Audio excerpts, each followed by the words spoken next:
Hello friend, स्वागत है आप सभी का आपके अपने यूट्यूब चैनल इंटेलिजेंट ज्ञान पर।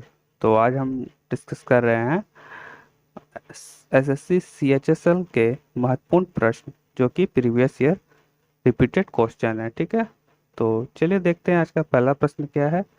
और ये सारे प्रश्न काफ़ी ज़्यादा इंपॉर्टेंट होने वाले हैं जो कि एग्जाम में बार बार यही सारे प्रश्न आपको देखने को मिलेंगे। ठीक है, तो चलते हैं पहले प्रश्न को देखते हैं। तो पहला प्रश्न है कि एक फ्यूज तार के में मुख्य रूप से क्या होना चाहिए। आपका ऑप्शन है ए उच्च गलनांक अल्प प्रतिरोध, या फिर बी अल्प गलनांक अल्प प्रतिरोध, या फिर सी अल्प गलनांक या उच्च प्रतिरोध, या फिर डी उच्च गलनांक उच्च प्रतिरोध। तो एक फ्यूज तार में मुख्य रूप से क्या होना चाहिए। तो इसका राइट आंसर हो जाएगा ऑप्शन नंबर सी अल्प गलनांक और उच्च प्रतिरोध। ठीक है, अल्प गलनांक उच्च प्रतिरोध होना चाहिए। ठीक है, चलते अगले प्रश्न पर। नेक्स्ट प्रश्न है कि एक वृक्क क्षेत्र का रंग निर्भर करता है उसकी सूर्य से दूरी पर, बी त्रिज्या पर, सी पृष्ठताप पर, या फिर डी घनत्व पर। तो एक वृक्क क्षेत्र का रंग किस पर निर्भर करता है। तो इसका राइट आंसर हो जाएगा ऑप्शन नंबर सी पृष्ठीय ताप पर। ठीक है, चलते हैं अगले प्रश्न पर, देखते हैं अगला प्रश्न क्या है। नेक्स्ट प्रश्न है कि एल्युमिनियम धातु का निष्कर्षण निम्नलिखित में से किस अयस्क से किया जाता है। आपके ऑप्शन है ए बॉक्साइट, बी जिंक ब्लेड, सी मैग मैग्राइट, या फिर डी कैल्शियम कार्बोनेट। तो एल्युमिनियम धातु का निष्कर्षण निम्नलिखित में से किस अयस्क से किया जाता है। तो इसका राइट आंसर हो जाएगा ऑप्शन नंबर ए बॉक्साइट। ठीक है, चलते हैं अगले प्रश्न पर। अगला प्रश्न है कि एक सामान्य नेत्र के लिए सुषुप्त दृष्टि की न्यूनतम दूरी क्या है। आपके ऑप्शन है ए 25 मिलीमीटर, बी 25 सेंटीमीटर, सी 25 मीटर, या फिर डी उपयुक्त में से कोई नहीं।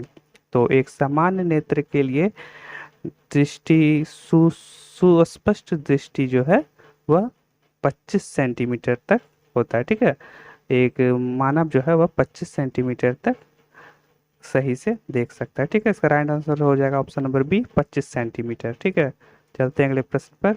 अगला प्रश्न है कि पीड़क नाशियों का प्रयोग किसे विनाश करने के लिए मृदा में किया जाता है। आपके ऑप्शन है ए सूक्ष्मजीव, बी विषैले पादप, सी स्थित विषैले पदार्थ, या फिर डी कीट। तो पीड़कनाशियों का प्रयोग किसे विनाश करने के लिए मृदा में किया जाता है। तो इसका राइट आंसर हो जाएगा ऑप्शन नंबर डी कीट। ठीक है, चलते हैं अगले प्रश्न पर। अगला प्रश्न है कि अपोहन का प्रयोग किस क्रिया को पूरा करने के लिए होता है। आपके ऑप्शन है ए हृदय, बी यकृत, सी गुर्दे, या फिर डी फेफड़े।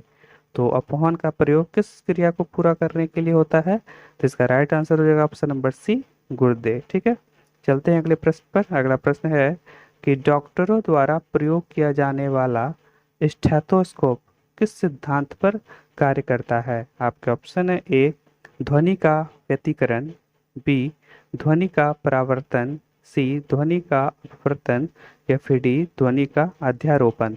तो डॉक्टरों द्वारा प्रयोग किया जाने वाला स्टेथोस्कोप किस सिद्धांत पर कार्य करता है। तो इसका राइट आंसर हो जाएगा ऑप्शन नंबर बी ध्वनि का परावर्तन। ठीक है, चलते हैं अगले प्रश्न पर। नेक्स्ट प्रश्न है कि किसी तरल पदार्थ की बूंद के गोलाकार रूप ग्रहण करने का कारण क्या है। आपके ऑप्शन ए विस्कस श्यान बल, बी गुरुत्वीय बल, सी प्रत्यास्थ बल, या फिर डी पृष्ठ तनाव।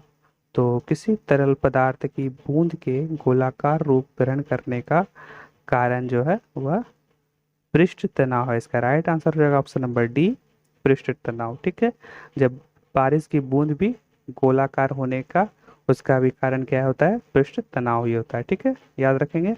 चलते अगले प्रश्न पर। अगला प्रश्न है कि निम्नलिखित में से किसका प्रयोग प्रशीतन में किया जाता है।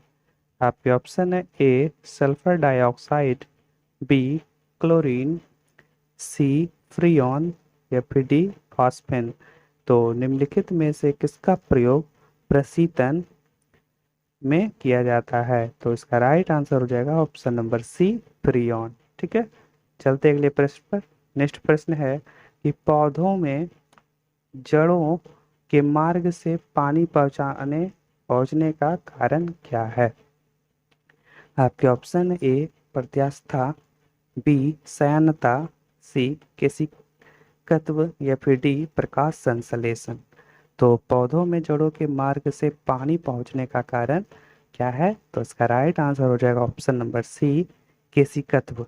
ठीक है, चलते हैं अगले प्रश्न पर। अगला प्रश्न है कि नमी की माप इनमें से किसके द्वारा किया जाता है? आपके ऑप्शन है ए लैक्टोमीटर के द्वारा, बी पोलारीमीटर के द्वारा, सी थर्मामीटर द्वारा या फिर डी हाइग्रोमीटर द्वारा। तो नमी की माप जो है इनमें से किसके द्वारा किया जाता है? तो इसका राइट आंसर हो जाएगा ऑप्शन नंबर डी हाइग्रोमीटर के द्वारा। ठीक है, चलते हैं अगले प्रश्न पर। अगला प्रश्न है कि पौधों में पौनापन निम्नलिखित में से किसके उपचार द्वारा किया जा सकता है? आपके ऑप्शन है ए ऑक्सिन, बी जिबरेलिंस अम्ल, सी साइटोकाइनिन या फिर डी एथिलीन। तो पौधों में बौनापन निम्नलिखित में से किसके उपचार द्वारा किया जा सकता है? तो इसका राइट आंसर हो जाएगा ऑप्शन नंबर बी जिबरेलिंस अम्ल के द्वारा। ठीक है, चलते हैं अगले प्रश्न पर। नेक्स्ट प्रश्न है कि मूत्र में ग्लूकोज का उपस्थित होना क्या कहलाता है? आपके ऑप्शन है ए एल्यूमिनियम, बी यूरेमिया, सी हेमादूरिया या फिर डी ग्लाइकोसूरिया। तो मूत्र में ग्लूकोज का उपस्थित होना क्या कहलाता है? तो इसका राइट आंसर हो जाएगा ऑप्शन नंबर डी यानी कि ग्लाइकोसूरिया। ठीक है, चलते अगले प्रश्न पर। नेक्स्ट प्रश्न है कि मगरमच्छ के बच्चे को क्या कहा जाता है? आपके ऑप्शन है ए कोडलिंग, बी गैस गैसिलिंग, सी फिंगरलिंग या फिर डी हैचलिंग। तो मगरमच्छ के बच्चे को क्या कहा जाता है? तो इसका राइट आंसर हो जाएगा ऑप्शन नंबर डी हैचलिंग। ठीक है, तो मगरमच्छ के बच्चे को हैचलिंग कहा जाता है। ठीक है, याद रखेंगे। चलते हैं अगले प्रश्न पर। अगला प्रश्न है कि डॉक्टरों द्वारा रोगी व्यक्ति के पेट की आंतरिक परीक्षा हेतु प्रयुक्त अंतर्दर्शी एंडोस्कोप प्रकाश के किस पर निर्भर करता है? आपके ऑप्शन ए परावर्तन पर निर्भर करता है, बी परिकिरण पर निर्भर है, सी अपवर्तन पर निर्भर है या फिर डी पूर्ण आंतरिक परावर्तन पर निर्भर है। तो डॉक्टरों द्वारा रोगी व्यक्ति के पेट की आंतरिक परीक्षा हेतु प्रयुक्त अंतर्दर्शी एंडोस्कोप प्रकाश के किस पर निर्भर है? तो इसका राइट आंसर होगा ऑप्शन नंबर डी पूर्ण आंतरिक परावर्तन पर निर्भर है। ठीक है, चलते हैं अगले प्रश्न पर। अगला प्रश्न है कि निम्नलिखित में से कौन ऊर्जा प्रदान नहीं करता है? ठीक है, इसमें से कौन ऊर्जा प्रदान नहीं करता है? तो आपके ऑप्शन है ए वसा, बी विटामिन, सी प्रोटीन या फिर डी कार्बोहाइड्रेट। तो इसका राइट आंसर हो जाएगा ऑप्शन नंबर बी विटामिन। ठीक है, तो विटामिन जो है वह ऊर्जा प्रदान नहीं करता है। ठीक है, चलते हैं अगले प्रश्न पर। अगला प्रश्न है कि मछलियों के यकृत तेल में किसकी प्रचुरता होती है? ठीक है, आपके ऑप्शन है A vitamin C, B vitamin A, C vitamin D या फिर डी विटामिन ई। तो मछलियों के यकृत तेल में किसकी प्रचुरता होती है? तो इसका राइट आंसर हो जाएगा option number C vitamin D. ठीक है, तो विटामिन डी जो होता है वह मछलियों के यकृत तेल में इसकी प्रचुरता पाई जाती है। ठीक है, चलते हैं अगले प्रश्न पर। अगला प्रश्न है कि निम्नलिखित में से कौन सा भाग डार्विन के विकास सिद्धांत से संबंधित नहीं है? जो नहीं है उसके बारे में बताना है। ठीक है, आपके ऑप्शन है ए प्राकृतिक वरण, बी जीवन संघर्ष, सी योगतम की उत्तरजीविता या फिर डी उपार्जित लक्षणों की वंशागति।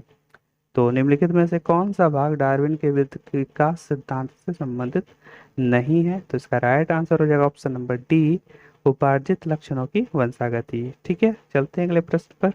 अगला प्रश्न है कि वाणिज्यिक टेरिलिन कहा जाने वाला क्या है? आपके ऑप्शन है: ए कृत्रिम रेशा, बी प्राकृतिक रेशा, सी संवर्धित प्राकृतिक रेशा, या फिर डी सूत व रेशम का सम्मिश्रण।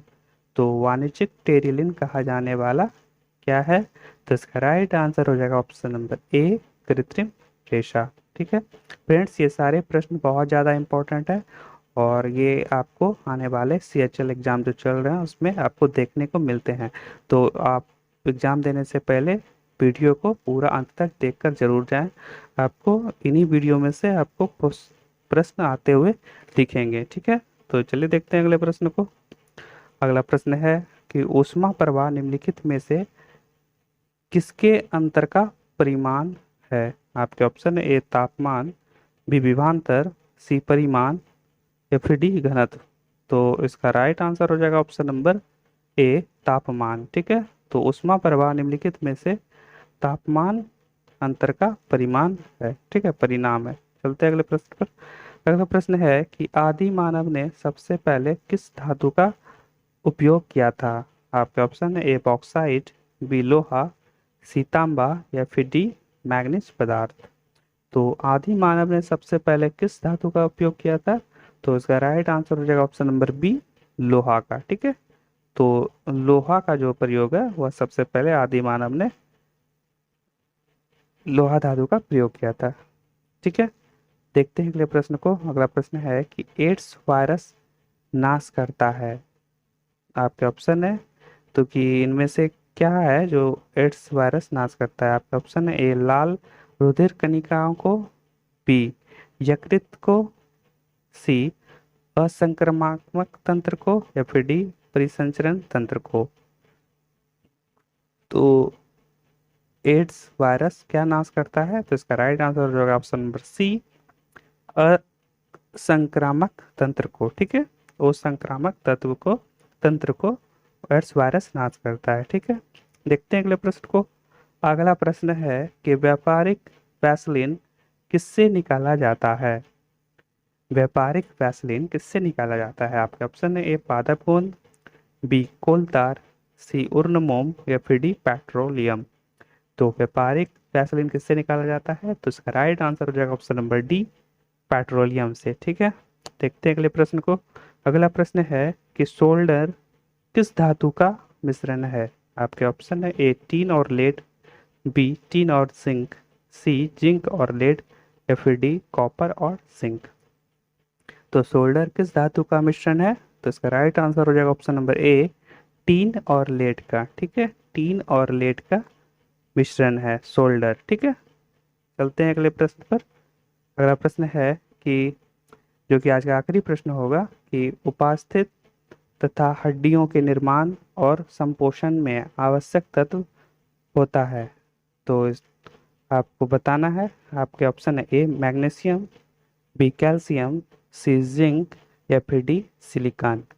तो उपस्थित हड्डियों के निर्माण और संपोषण में आवश्यक तत्व कौन सा है? तो इसका राइट आंसर हो जाएगा ऑप्शन नंबर बी, कैल्शियम। ठीक है, तो आज का प्रश्न है कि एक वयस्क मानव के शरीर में कुल कितने हड्डियों की संख्या होती है? आपके ऑप्शन है: ए 208, बी 206, सी 300, या फिर डी 306। तो इसका जो भी राइट आंसर होगा आपको कमेंट बॉक्स में कमेंट कर देना है। ठीक है, और अगर आपने अभी तक इस चैनल को सब्सक्राइब नहीं किया है तो भी आप सब्सक्राइब कर लें और वे लाइकन को प्रेस कर लें। ठीक है, तो मिलते हैं नेक्स्ट वीडियो में। आज के लिए बस इतना ही। Thank you so much. जय हिंद, जय भारत।